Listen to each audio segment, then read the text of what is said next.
Bem, pessoal, boa tarde mais uma vez a todas e todos. Agradeço imensamente a presença de vocês aqui, né, visto que o que é importante é a qualidade e não a quantidade. Se bem que a quantidade, no nosso caso, é bem importante, muito importante, mas como os que estão ausentes não estão aqui, né, só me resta agradecer a presença de todos vocês. Na aula passada, pessoal, nós iniciamos um novo conteúdo, o realismo político de Nicolau Maquiavel. Vocês devem ter percebido que a gente continua tratando do assunto da política e abordando diferentes autores, diferentes pontos de vista sobre o assunto. Então, na semana passada, fizemos uma pequena introdução sobre a obra O Príncipe, escrita por Nicolau Maquiavel, e eu já disponibilizei no grupo de vocês, nos grupos de vocês, a aula da semana passada. Então, quem perdeu e também quem quiser dar uma revisada, é só acessar lá o grupo no WhatsApp, que eu já coloquei lá o vídeo, tá certo? Para vocês poderem acompanhar. Na aula de hoje, a gente vai dar continuidade, abordando alguns assuntos bem interessantes a respeito do conceito moderno de política na visão do Maquiavel. Eu vou compartilhar aqui a tela com vocês. O computador está um pouco lento, mas vai dar certo.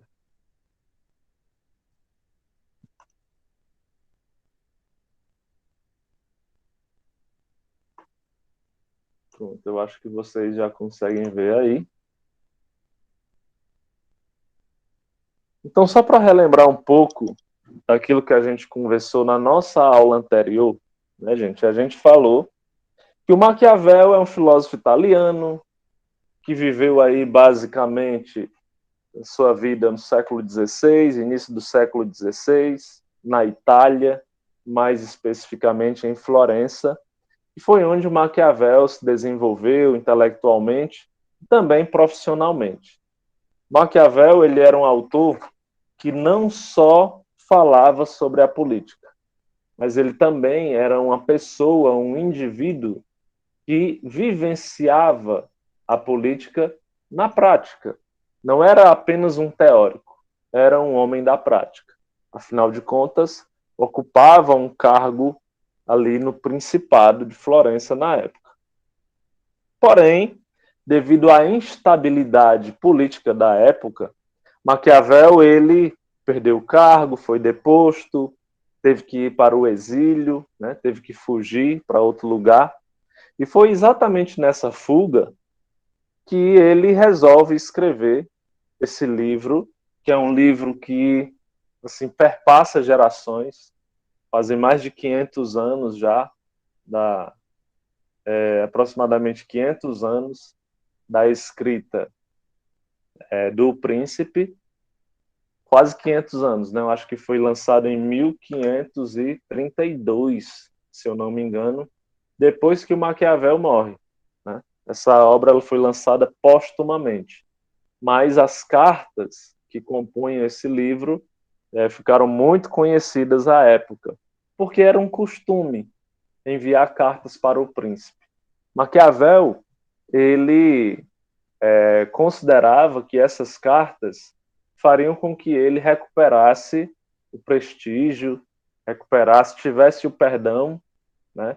E conseguisse retornar ao seu emprego, ao seu cargo, que era o que ele mais gostava de fazer na vida. Né? Na época, Florença era governada por Lourenço II, existia uma instabilidade muito grande, né? Porque a família Médici era uma família que governava a Itália desde muito tempo e ainda hoje exerce uma influência lá. Então, Maquiavel se vê meio perdido nesse contexto e aí utiliza toda a sua intelectualidade, toda a sua inteligência, todo o seu conhecimento da história para tentar produzir um conteúdo que fosse útil ao príncipe. Um conteúdo que pudesse auxiliar, pudesse ajudar o príncipe na manutenção do seu poder. A gente sabe, pessoal, que a atividade política ela é uma atividade que, na sua essência antiga, ela tinha por objetivo a satisfação e o bem-estar de todos.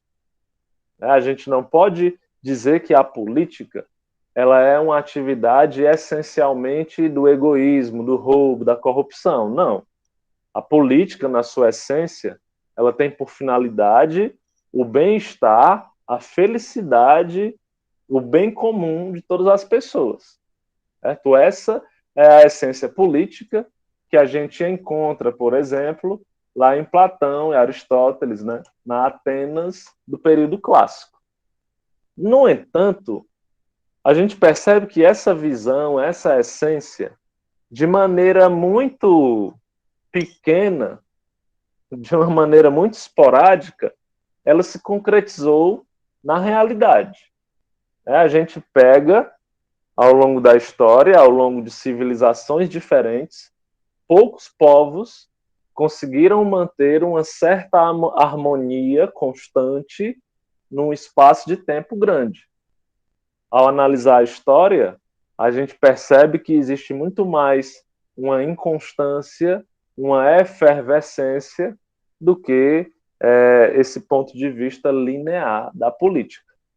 Então, o Maquiavel ele vai se utilizar dessa inteligência, dessa sabedoria que ele possui, para escrever essas cartas que vão formar, após a sua morte, o livro O Príncipe, né?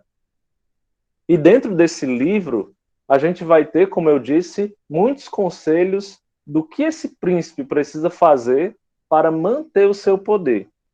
Então, o Maquiavel vai olhar para a história, vai analisar personagens históricos, vai analisar fatos históricos, e a partir dessa análise, a partir dessa crítica, ele vai sugerir para o príncipe coisas que o príncipe poderia fazer para manter o seu poder e coisas que o príncipe poderia evitar para manter o seu poder, certo? Uma das primeiras coisas que o Maquiavel coloca, para iniciar aqui o nosso slide, né? Uma das primeiras coisas que o Maquiavel coloca é que o príncipe ele deve evitar ser bom o tempo todo. E aí a gente percebe que esse conselho vale não só para a arte de governar, né, de governar um estado, uma nação, um principado, um país, mas esse é um conselho que serve para nós mesmos. A gente deve evitar ser bom o tempo todo, porque isso não é bom para você que governa. Sabe por quê, gente? Vou dar um exemplo. Você que é muito bom para as pessoas, vai chegar um momento que as pessoas elas vão se aproveitar de você. Vai chegar um momento em que as pessoas elas vão tirar proveito de você. E eu não sei se vocês já perceberam, mas as decepções que a gente tem na vida, elas só vêm de quem a gente ama. Você não tem decepção nenhuma de quem você já odeia, de quem é seu inimigo. Porque imagine, do seu inimigo, você já espera o que é ruim, você já espera o pior. Então, se o inimigo faz contra você o mal, você já esperava. E se um inimigo seu faz uma coisa boa para você, você não pode dizer que está decepcionado. Você fica surpreso. Decepcionado, não. Agora, se um amigo, alguém que você ama, te faz uma coisa boa, beleza. Você já esperava isso também. Afinal de contas, vocês são amigos, vocês se amam e tal. Agora, se um amigo, uma pessoa que você ama, te faz o mal, aí é onde vem a decepção. Então, quando você é bom demais, as pessoas elas costumam a se aproveitar de você, a pisar em você. Então, não dá para fazer o bem toda hora. Em outras palavras, não dá para ser virtuoso na arte de governar. Não dá para ser virtuoso quando o assunto é política. não dá para fazer somente o que é certo quando o assunto é política. Porque vai dizer o Maquiavel, na política existirão momentos que a gente vai ter que se adaptar à situação. Existem momentos em que eu vou ter que falar a verdade, mas existem momentos que eu vou ter que mentir, por exemplo. Existem momentos que eu vou ter que ser diplomático, que eu vou ter que resolver o assunto na conversa, mas vai ter outros momentos que eu vou ter que resolver na violência. E na política não existe certo ou errado, não existe bom ou mal, certo? Não existe céu nem inferno. Na política, você tem pessoas que necessitam se adaptar à situação, com o objetivo de manter o seu poder.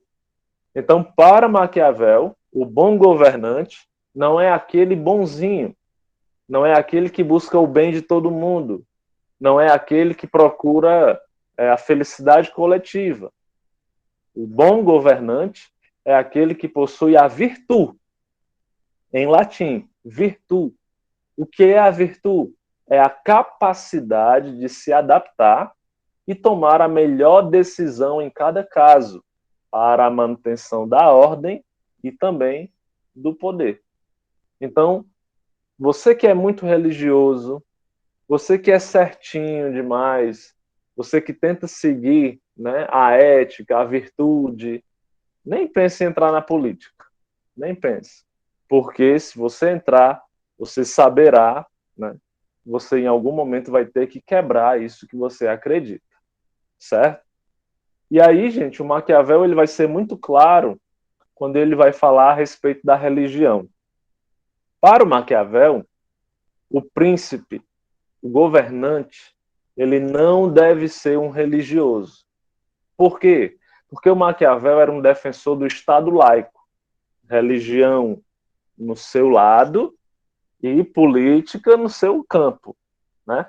São duas coisas que não podem se misturar, né? Até porque a gente tinha aí um movimento que iria dar início ao Renascimento, ao Iluminismo, e a gente sabe que no Iluminismo a gente vai ter a defesa da separação entre Estado e Igreja. Então Maquiavel já fazia essa defesa, né? E para ele, o governante, ele deve garantir as manifestações, as múltiplas manifestações religiosas. Agora, apesar de defender o Estado laico, gente, olha que essa dica aqui é importantíssima, pode ser questão de prova. Apesar de defender o Estado laico, o Maquiavel ele entendia que a religião era importantíssima nas mãos do governante. Perceba, o governante não precisava ser religioso, mas o governante ele deveria demonstrar interesse pela religiosidade, né?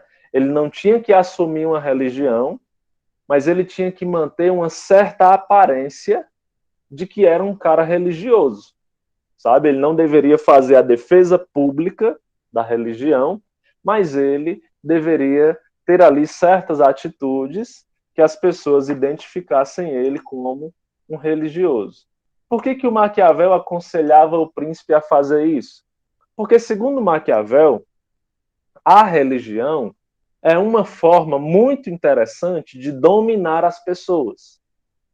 A religião é uma forma muito interessante de influenciar as pessoas. Pode dizer, Vitor.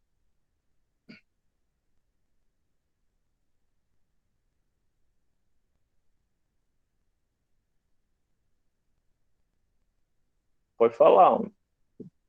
Estou entendendo.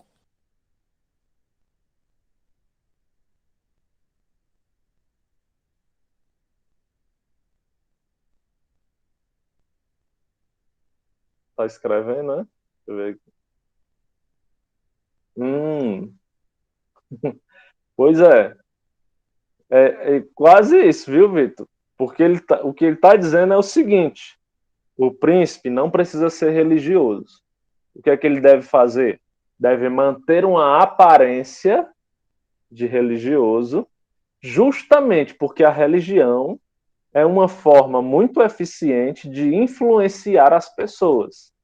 Através da religião, eu posso moldar o comportamento das pessoas de uma maneira que não será necessário utilizar a violência, por exemplo, para manipular essas pessoas.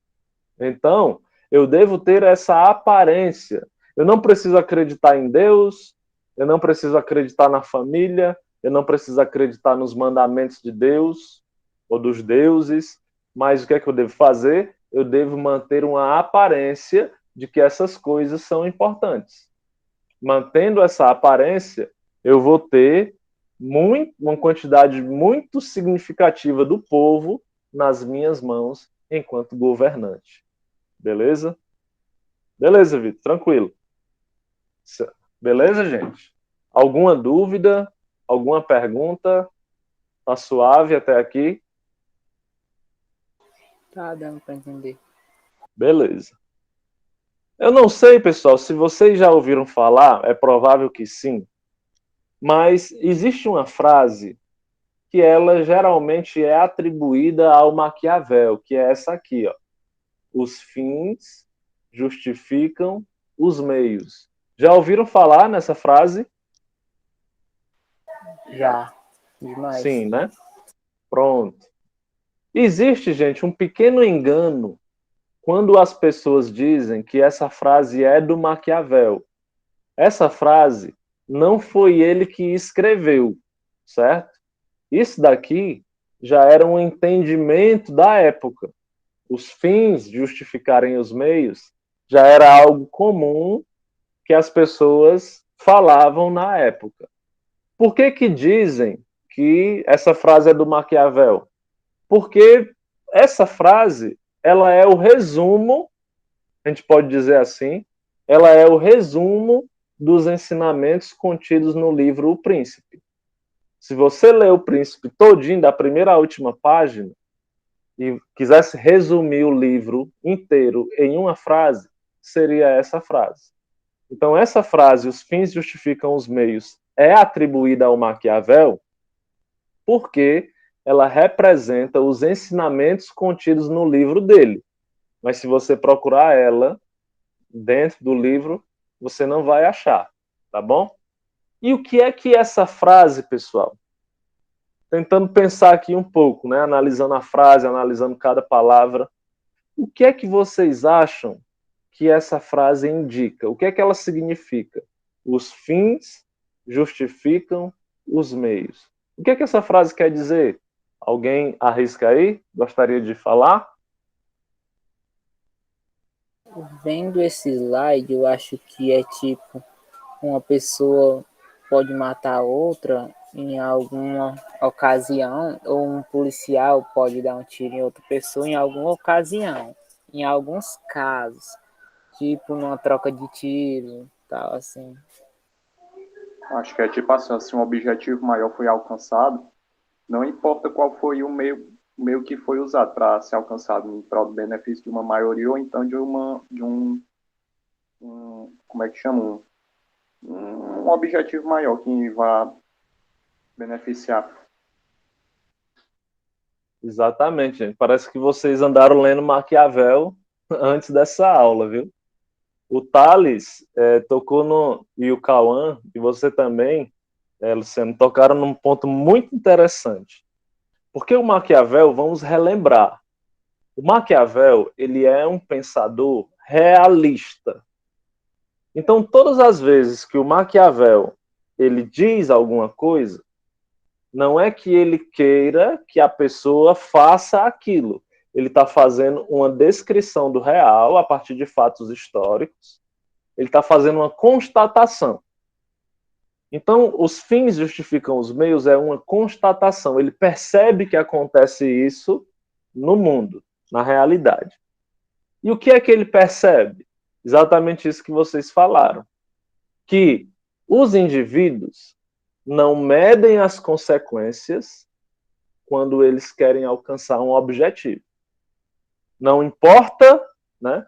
Não importa quais são os meios que eu utilizo, não importa quais são as maneiras, os caminhos que eu pego para chegar no ponto final, desde que eu chegue. Não importa os métodos que eu utilizo para alcançar os meus objetivos, desde que eu alcance. Então imagina aí, Thales, tu que não concorda muito com a frase, né? Imagina aí, o professor passa uma prova e aí tu é uma pessoa muito interessada, que gosta de se dedicar, afinal de contas tu tem planos para o teu futuro, e aí tu decide estudar para a prova, né? A prova é daqui 2 semanas, e aí tu começa a estudar. Estuda no primeiro dia, no segundo, estuda todos os dias. Abre mão de algumas coisas, tu gosta, só para estudar.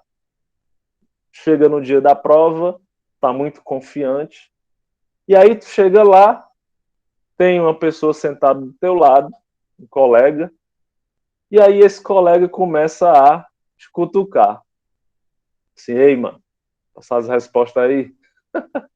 Passar as respostas aí, pô. Aí tu fica meio assim, né? Porque tu se dedicou tanto, estudou tanto, e aí o cara fica, ei, mano, passar a resposta aí. E aí, porque tu é muito amigo dessa pessoa, tu vai lá e passa as respostas. Né? Só que a prova tinha 10 questões, naquele momento tu passou a resposta de 8 questões. Só tinha feito 8 até aquele momento. Mas para se livrar, tu passou só as 8. E aí, beleza, tu entregou a prova, e aí quando a professora vai devolver, tu tirou um 8, e o colega que tu passou a pesca tirou 10. Porque ele chutou lá as 2 questões, acertou, tirou uma nota maior do que tu. Né? O Maquiavel, ele vai dizer que esse comportamento, ele pode ser moralmente não aceito, religiosamente não aceito, mas, olhando pela ótica da política realista, o indivíduo alcançou o objetivo dele, que era passar na prova. Entende? Ah, ele pescou. Beleza, ele pescou, mas ele alcançou o objetivo? Alcançou. Então, tá tudo certo. Da mesma forma que o Thales, que estudou, da mesma forma que o Thales, que estudou, também alcançou o objetivo dele. Então, o que o Maquiavel tenta dizer é que existem 2 caminhos possíveis: estudar e pescar. E que os 2 caminhos são válidos, desde que esses caminhos sirvam para alcançar esses objetivos. Então, toda vez que vocês ouvirem essa frase, os fins justificam os meios, vocês saberão que ela significa exatamente isso. Não importa quais são os meios que eu utilizo, desde que eu alcance os meus objetivos. Concretizar o objetivo é, assim, o maior. Pois é, depende muito dos fins, né? Na verdade, depende muito dos meios, né? Enfim, não sei, né? Porque tem uns fins que talvez nem sejam tão grandes assim para a gente se utilizar de maneira ilícita. Eduarda, pode falar. Eu acho que é o que justifica tanto os líderes, os grandes líderes da humanidade, né? Sempre fazem algo mal para algum povo, mas sempre fazem com o objetivo de ser glorificado, ter um grande poder. Então isso justifica muito esses líderes. Exatamente, Eduarda, porque a gente deve lembrar que para o Maquiavel, qual é a principal função da política? A principal função da política é a manutenção do poder. A manutenção do poder na mão de quem? Daqueles que lideram, daqueles que governam. Então, você percebe, a partir desse ensinamento do Maquiavel, que os políticos, né, na sua grande maioria, as suas atitudes, elas não são para o bem do povo. Ah, o político tal mandou asfaltar a rua porque ele ama o pessoal dessa rua. O político mandou ajeitar o posto de saúde do bairro porque ele quer ver todo mundo do bairro com saúde. Não. Ele faz tudo isso, gente, para se manter no poder. Para ficar no poder o maior tempo possível. Porque eu não sei se vocês já repararam, mas é um costume um costume da política brasileira. Não estou falando que é um costume só de Camusim, só de Granja ou só de Martinópolis, mas é um costume da política brasileira um determinado político sair do poder, e aí quem é que entra? Um parente. Entra irmão, entra filho, né? Não estou dizendo assim de emprego na prefeitura, não. Digamos, eu fui prefeito, passei meus 2 mandatos. Aí eu não posso me candidatar mais a prefeito. Aí quem é o próximo candidato que eu vou lançar? Eu poderia pegar um vereador que se destaca, eu poderia pegar um líder comunitário que faz um grande trabalho na cidade, mas não. Quem é que eu pego? O meu filho. Porque lançando o meu filho como candidato, eu faço com que o poder continue nas minhas mãos. Então, no final das contas, o Maquiavel ele fez uma descrição fantástica da realidade. Por quê? Porque ele identificou na política a intenção de manter o poder somente. Manter o poder. Tudo que o político faz, no final das contas, é para manter o seu poder. Santiago, Luciano, pode falar. deixa eu fazer uma pergunta. Tipo, ele, se fosse agora, né, nos tempos de hoje, ele concordaria com a compra de voto? Porque, tipo, nessa frase, os fins justificam os meios. Os meios de conseguir se eleger é a compra de votos. Se ele conseguiu, tá justificado, né? Pois é, não é que ele concorde ou que ele Na discorde, visão dele, Luciano. assim, nesse sentido, assim, na visão. Sim, pois é, não é que ele concorde ou que ele Ele discorde. poderia aconselhar, né? Ele, Não? ele identifica que existem 2 formas de se eleger, digamos. Uma de maneira lícita, sem comprar voto, e a outra de maneira ilícita. O que é que ele aconselha o político? Que, quando for possível ele se eleger de maneira lícita, que ele faça. E se for necessário ele agir de maneira ilícita, que ele faça. Entendeu? Isso. Porque Entendi. também porque se a gente for ser romântico demais, dizer assim, eu vou ser político, mas eu nunca vou me envolver com esse negócio de compra de voto. Porque é errado. Entendeu? O que é que as pessoas costumam dizer quando aparece um político como esse? Rapaz, isso aí não vai ganhar, não. Não tem dinheiro para comprar voto. Parece que já está na entranha do povo, sabe? Parece que já está na entranha. Enfim. Aí nesse slide aqui, gente, a gente tem aqui algumas imagens que eu retirei, né? Do período da ditadura militar no Brasil, na década de 70. São imagens muito emblemáticas, onde a gente percebe o uso da violência, né, da violência policial, para tentar, de certa forma, intimidar as pessoas a não se manifestar, a não ser quem elas realmente são. E aí aqui nos quadrinhos eu coloco o seguinte: a suprema obrigação do governante é manter o poder e a segurança do país que governa, ainda que para isso ele tenha que derramar sangue.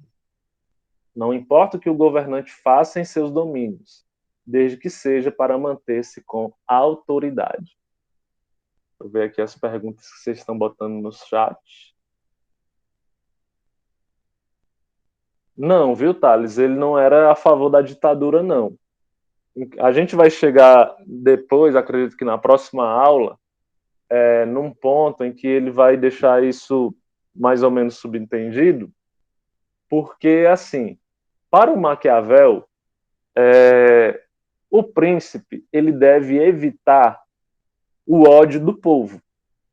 Ele deve evitar o ódio do povo. Ele nem deve ser muito bom e ele nem deve ser cruel, certo? Nem deve ser bom, nem deve ser cruel. Ele deve encontrar a medida certa. Porque se ele for bom demais, o povo vai ver ele como fraco, e se ele for cruel demais, o povo pode odiá-lo e organizar uma revolta e etc. Quais são as principais características de uma ditadura? né? A censura, a violência. Então, um ditador, ele tem o amor de muita gente, com certeza, mas ele também tem o ódio de muitas pessoas, né? Nesse período, eles defendiam assim uma espécie de monarquia, né? De um governo monárquico e tal, mas o Maquiavel, ele era um estadista.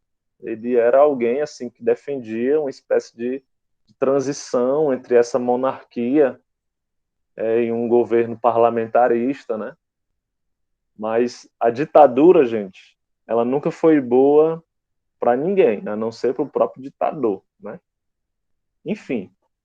Agora, não era porque não se vivia numa ditadura que o Maquiavel também não descrevesse o uso da crueldade dentro da política. Porque, assim, existem momentos em que você tem que dar o exemplo. Imagina, Cauã, que tu é, sei lá, o governante de uma cidade, tu é prefeito de uma cidade. E aí o teu irmão, um irmão teu, ele comete um crime grave. Digamos, ele mata uma senhora de idade. Tu, enquanto governante da cidade, se deixar aquilo impune, vai dar assim munição para muitas críticas. Tu vai dar munição para que outras pessoas, inclusive, cometam crimes semelhantes. Então, mesmo sendo teu irmão, a punição tem que ser exemplar, para que tu não perca a ordem, para que mantenha a ordem ali do povo, da sociedade. Maquiavel, ele cita no livro O Príncipe, um indivíduo, gente, chamado César Borgia. Eu vou até copiar aqui o nome dele no chat para vocês pesquisarem depois. Ó. César Borgia. Esse indivíduo aqui, só para vocês terem uma ideia, ele foi capaz de matar o próprio irmão para assumir lá o poder lá do lugar de onde ele vivia. E também conta a história de que tinha um padre que estava interferindo muito nos assuntos políticos dele. Aí o que foi que ele fez? Mandou matar o padre, esquartejou e colocou a cabeça dele exposta em praça pública. Todo mundo que entrava, todo mundo que passava via o que acontecia com os seus inimigos, né? Os inimigos dele. Então César Borgia, ele foi um personagem assim muito utilizado por Maquiavel para descrever o que um príncipe deveria fazer ou deveria evitar. Tá certo? Aqui no próximo slide a gente tem aquilo que a gente já falou, né? Que o príncipe ele não necessita ter qualidades, mas deixar aparecer ao povo que ele tem. Ele não precisa ser honesto, ele precisa parecer honesto. Ele não precisa ser religioso, ele precisa só parecer religioso. Ele não precisa ser bom, ele precisa só parecer ser bom. Ele não precisa ser absolutamente nada. Não precisa ser absolutamente nada. Ele precisa somente parecer. Tá certo? Ele precisa parecer. Nesse sentido aí, Eduarda, o Maquiavel, ele vai ser muito mais assim um historiador, né, um historiador, do que propriamente um filósofo. Agora, eu diria que ele é muito influenciado pelo clima da época. Sabe, o clima da época, esse clima de separação do Estado e Igreja, esse clima da modernidade, de maneira geral, é algo que vai influenciar não só o Maquiavel, como outros pensadores também da época. Porque o Maquiavel, ele inaugura, sabe? Ele é o primeiro da época dele a falar da política dessa forma. Mas eu posso dar uma pesquisada aqui e ver se ele tem algum filósofo como referência. Mas como ele é o primeiro, né, a tratar dessa forma da política, ele é que acaba se tornando a grande referência para os outros filósofos posteriores, né? As referências do Maquiavel são muito mais referências históricas, como César Borgia, como o próprio Júlio César de Roma, Alexandre o Grande, né? Ele pega esses episódios da história e vai tentando aplicar na sua teoria. E aí, gente, na próxima aula, a gente vai falar aqui um pouco sobre o ponto 5 e os pontos posteriores, tá bom? Espero que vocês tenham compreendido aí, pelo menos a parte mais importante aqui da nossa discussão. Pessoal, alguma dúvida? Alguma pergunta? Piada? Santos, eu fazer uma perguntinha. Tu conhece algum filme ou filme, alguma série que aborde esses temas dos filósofos que tu tá abordando agora? Tem? Tu tem alguma dica de filme ou série? Cara, tem um filme que eu acho muito massa, que é V de Vingança. Não sei se vocês já assistiram. Esse filme é muito bom, velho. Esse filme, eu não vou dar spoiler, né? Não vou dar spoiler porque eu odeio quem conta as coisas antes, né? Mas esse filme, V de Vingança, ele, assim, após um problema nuclear, né? A Inglaterra, ela vai viver sob um domínio ditatorial fascista.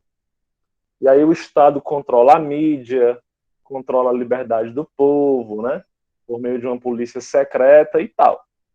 Então, os departamentos do governo recebem nomes, boca, nariz e tal, e aí o filme se desenrola nesse contexto. É muito interessante para a gente assistir as tomadas de decisões, né? Essa questão da moralidade, da ética. É muito massa. V de Vingança. Pesquisem depois. Em relação às referências do Maquiavel, eu estou pesquisando já aqui. Vou botar aqui.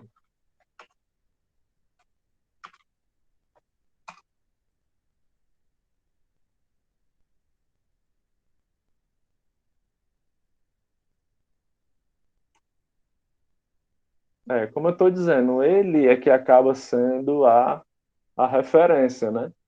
Porque ele não teve, assim, filósofos que viessem antes dele para que ele pudesse falar, né? Pudesse se basear. Então, ele acaba sendo essa referência. Beleza? Mas vou dar uma pesquisada melhor e qualquer coisa eu trago na próxima aula. Tá certo, gente? Um cheiro, boa segunda para vocês. E qualquer coisa, estou por aqui. Mais tarde, coloco aí a gravação